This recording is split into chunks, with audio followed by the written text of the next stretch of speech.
Así que bueno, ahora julio del 26 ya podemos decir que tenemos una primera versión operativa. Hay cosas que todavía vamos a ir toqueteando, pero ya van a ser cosas bastante más ínfimas. Eh, Dicho esto, estos van a ser los contenidos más o menos de la charla. Cambiamos de una librería que se llama GenPro a una librería que se llama RadarLib. Renovamos la página web, hablamos un poquito de rendimiento y arquitectura y cuál es la hoja de ruta que hoy tenemos más o menos organizada. ¿Qué teníamos antes? Bueno, era una única librería que se llamaba GRC Lib. Era una librería muy grande porque no solamente estaba pensada para datos de radar, sino que también estaba pensada para incorporar imágenes satelitales, incorporar datos de estaciones. La idea que había detrás de la GRC Lib era todo un sistema, todo un conjunto de información que se mostrara en una única página. Estaba muy buena, era una idea que se quería llevar a cabo, pero bueno, después por varias razones no se pudo continuar y eso fue quedando medio obsoleto, ¿no? Porque eran librerías en Python, que después fue pasando el tiempo, eso no se actualizó y fue quedando obsoleto, que inclusive corrían en un Python que también estaba bastante viejo, creo que era un Python 2 ya, alguna cosa así. Entonces tampoco se podía actualizar las librerías porque había que hacer toda una modificación. Entonces bueno, todo eso llevó un poco a empezar a cambiar estas cosas. No había cobertura de test, o sea, sobre las cosas que estaban funcionando, tampoco se podía correr eso. Así que bueno, nos llevó... Y otra de las cosas que había dando vuelta era la latencia que teníamos de extremo a extremo, o sea, desde que se tomaba una imagen hasta que se mostraba una imagen dentro de la página web. ¿Qué se hicieron ahora? Bueno, se cambió esa librería, ya directamente se enfocó en lo que son imágenes de radar, o sea, los otros dos temas, estaciones y imágenes satelitales y pronósticos ya no se pensaron, solamente radar. Se generaron 3 servicios que son asíncronos e independientes, cada uno de esos corre de manera independiente. Se mejoró el tema de cómo se procesan los datos por medio de vectorización en NumPy. Antes había muchos sistemas que corrían tipo Lasso4, uno detrás del otro, y ahora se vectorizó, entonces se hacen operaciones tipo matriciales, lo cual nos lleva a mejorar mucho el rendimiento del sistema. Y bueno, se pudo alcanzar más o menos un estado de monitoreo de test del orden del 77%, eso también nosotros somos conscientes de que hay que mejorarlo un poquito, y mejoramos mucho el tema de la latencia, que antes, bueno, ya les voy a mostrar los números, pero antes andamos del orden como máximo de media hora y ahora pudimos bajar al orden de 12 minutos, 15 minutos. Sí, la webmet no se podía usar para seguir una tormenta a tiempo real. Exacto. Teníamos siempre media hora de atraso como mínimo, si no más. Esta era la versión anterior. Y esta es la versión nueva, hemos modificado varias cosas, ya después vamos a abrir las páginas para ir viéndolas. Disculpa que me interrumpa, ahí tenés URL, la webmet y radares. Ya webmet vieja no existe más, está bajada y está apuntando a radares. Así que pueden entrar a la nueva versión con radares hms.ar o webmet hms.ar. Acá están los números de rendimiento de arquitectura. La latencia total antes estaba del orden de 18 a 30 minutos. Ahora está del orden de 8 a 12. Dentro de esta latencia tenemos 6 minutos para generar, entre que se levanta el dato buffer del servicio del COP, entre que se levanta el dato y lo convertimos a un GeoTIFF, demoramos 6 minutos. Y después tenemos los tiempos asociados a la indexación del disco y el frontend. ¿Está bien? Eso depende mucho ya de la arquitectura nuestra, de cómo el clúster levanta y trabaja esas cosas, pero lo que hemos llegado a medir hasta ahora son de 8 a 12 minutos que tenemos de latencia. Igual lo pasamos ahora, la gestión de los buffers, antes se hacía en discos de Yaku y ahora se pasó a un servidor que tiene discos SSD que tienen mayor velocidad de escritura. O sea que hay que actualizar ese dato, hay que medir y actualizar ese dato. Bueno, lo que pasa es que muchas de las mejoras es por eso, porque está en un servidor más nuevo y con más rápido, más veloz. Bueno, el tema de la decodificación y el filtrado, que son donde se trabaja en el dato buffer, ahí está el tema de la vectorización. Fíjense que hemos mejorado hasta por 5 veces los tiempos y hasta por 20 también en la parte de compilados. Eso tiene que ver con trabajar las cosas en forma matricial. Algo importante, cambiamos el formato de salida. Antes teníamos un formato de salida PNG, ahora tenemos un formato de salida GeoTIFF. Eso nos mejora mucho porque nos permite geoposicionar los productos. Hoy cargar un radar es simplemente entrar a una página de administrador y decirle quiero tal radar y buscar el dato de tal forma. Es mucho más simple. Y tenemos coberturas de test del orden del 77% en promedio, como les había mencionado antes, sobre los productos. Entiendo que, Carlos, vos estás con Javi mejorando inclusive eso un poco más, ¿no?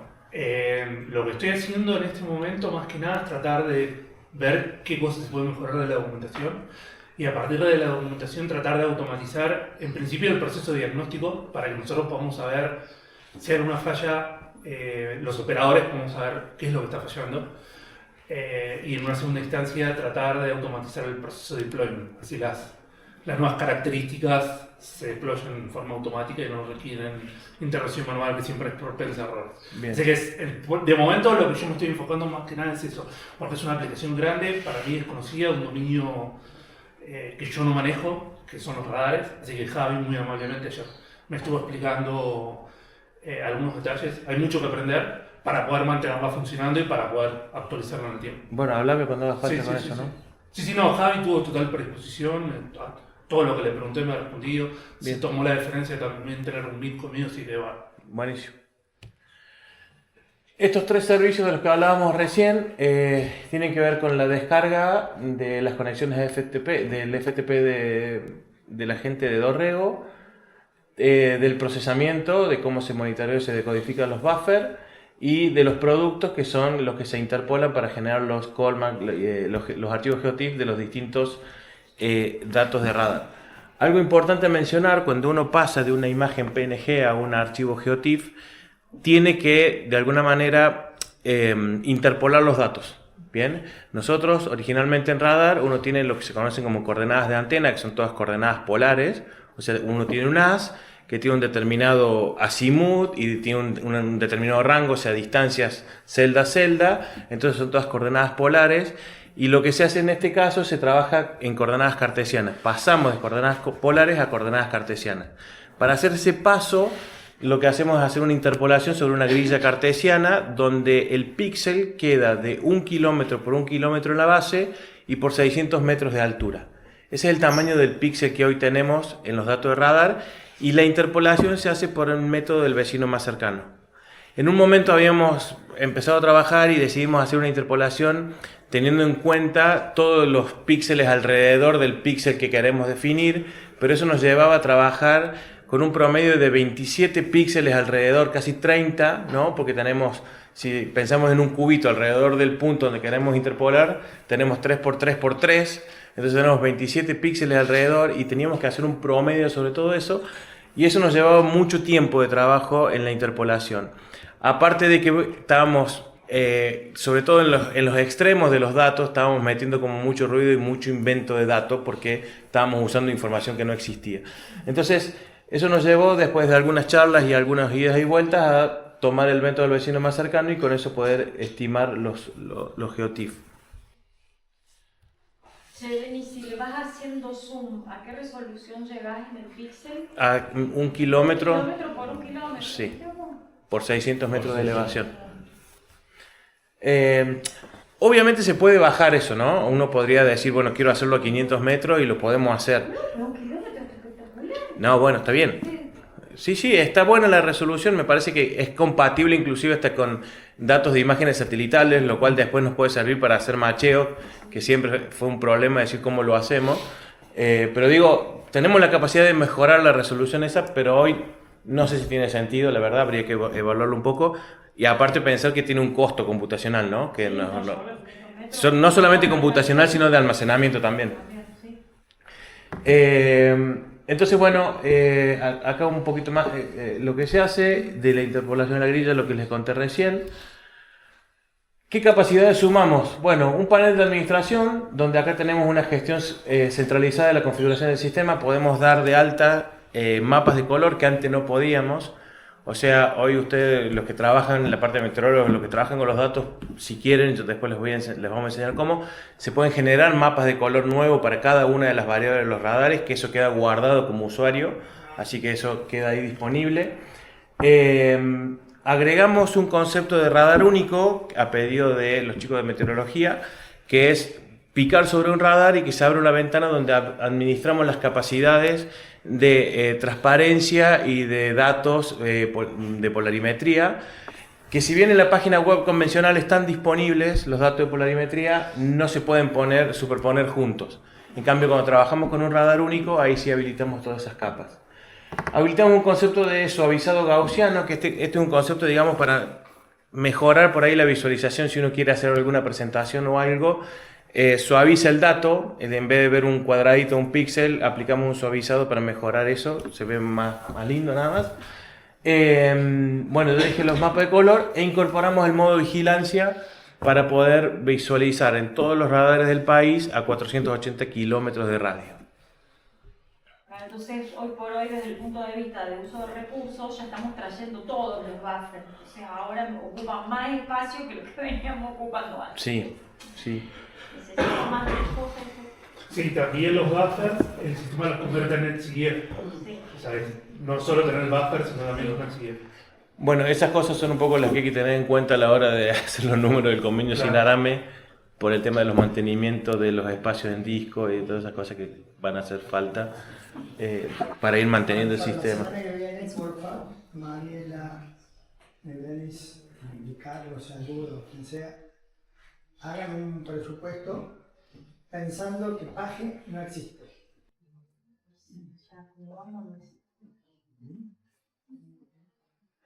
Bien, entonces bueno, esto era la visualización del radar único, lo que ya les decía, teníamos todas las variables polarimétricas y sumamos las transparencias ahí en ese momento. Y esto es lo que hoy tenemos listo, que sería una web de test, que eso está disponible, donde cada vez que se quiera hacer algún cambio se trabaja sobre esa instancia y después se pasa a producción. O sea, hoy tenemos dos webs disponibles, una de test y otra de producción.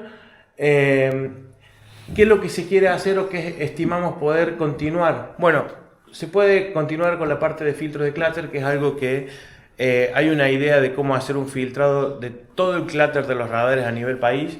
Me parece que podríamos ver después un poquito eso si hay presupuesto para poder continuar con esa parte. Y continuar mejorando la visualización por radar individual, donde se pueden hacer o se pueden aplicar un montón de conocimientos y cosas que hay disponibles. Y acá un poco la idea de esta distribución o de permitir esta visualización por radar único es tratar de llegar a las otras provincias, en donde una provincia en particular tenga ganas o tenga la necesidad de ver algo en los radares. Bueno, se le habilita la vista de radar único y se le genera lo que necesita, ¿está bien?, específicamente para ese radar. Si pensamos en la WebNet como un todo y queremos aplicar todas las cosas sobre todos los radares, va a ser imposible mantener eso. Entonces acá, al tener un radar único, viene la provincia de San Luis y nos dice, bueno, yo necesito que me saques el clutter y que me ponga no sé qué tipo de visualización y me junte estas dos variables. Entonces le digo, ok, te habilitamos tu radar, el que tenés vos en tu provincia, y todas las capacidades que vos necesites las incorporamos ahí, pero no en la WebNet general. Entonces de esa manera lo que tendríamos que tratar de llevar es a decir, ok, hacemos eso, cobramos por hacer eso, generamos un servicio y ese servicio nos ayuda a refinanciar la WebNet y de esa manera lo vamos como haciendo un mantenimiento para que no volvamos a pasar por lo mismo, de que los productos se terminan cayendo porque no tenemos la capacidad de sostenerlo, de mantenerlo. Entonces un poco la idea a futuro es empezar a pensar en esa forma de trabajar. Bueno, eso sería todo y vamos a abrir ahora el visualizador para que lo puedan ver. Acá tenemos el visualizador. Acá estas pestañas lo que permiten ver son los radares. En la WebNet anterior, cuando nosotros habilitamos la pantalla. No se ve de acá en el proyecto, no se ve las pestañitas. ¿Cómo que no se ve? El bordecito. Ah, mira, a ver. No, sí se ven, ¿eh? No sé. No, falta un pedazo. No importa, igual era porque vos aquí necesitas las referencias de dónde están entrando. Para, voy a hacer así. Ahí está. Total, ahí se ve, ¿no? No, ahí no. Ahí. Ahí está. Bueno. Acá este primer cuadradito lo que nos muestra son todos los radares. ¿Bien? Antes nosotros teníamos que picar, por lo general la ventana se abrían todos los radares del país, después teníamos que descliquearlo y cliquear los que hacían falta. Ahora ya directamente podemos mostrar los activos y cliquear lo que necesitamos solamente. Después tenemos la posibilidad acá de cambiar la variable. Tenemos los campos de variable, donde acá tenemos, fíjense que hay un campo que está filtrado, donde este es un filtro que agregamos, que denominamos filtro meteorológico, que este filtro tiene una componente de la variable ROHB y una componente de DBZH. Entonces acá filtramos todos los datos que no tienen que ver con meteorología. Si yo quito el filtro, ahí empiezan a aparecer otra información que donde se ven, por ejemplo, el tema de las interferencias Wi-Fi, etc. Tenemos aplicada la opción topes y núcleos, que la topes y núcleos tiene que ver con la misma que tenía la WebMet anterior, bien, pero ahora hemos modificado algunas cosas. Los topes y los núcleos aparecen solamente cuando hay una tormenta importante, es decir, si yo tengo más de 40, 50 dBz, recién se empiezan a aplicar los topes y núcleos, porque si no antes no tiene sentido ponerme a ver la altura de nuevo. ¿Cuál rojo, cuál azul? Sí, ahora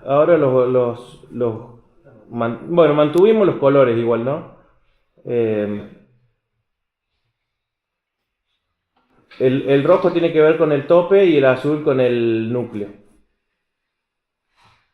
Después lo voy a dejar eso ahí puesto, porque si no es cierto que queda... No, yo siempre me equivoco.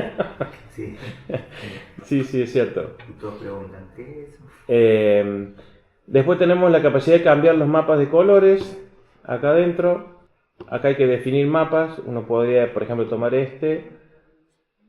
poner aplicar, y ahí se aplica el mapa de colores. Ahí cambia el mapa de colores.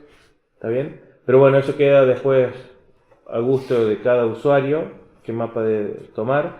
Y acá está el concepto de suavizado gaussiano, que se puede desactivar. Entonces uno empieza a ver las cosas de manera pixelada, o las podemos activar y vemos las cosas un poco más suaves, ¿no? ¿Cómo va a gestionar los usuarios de X? Vamos a hacer un sistema de...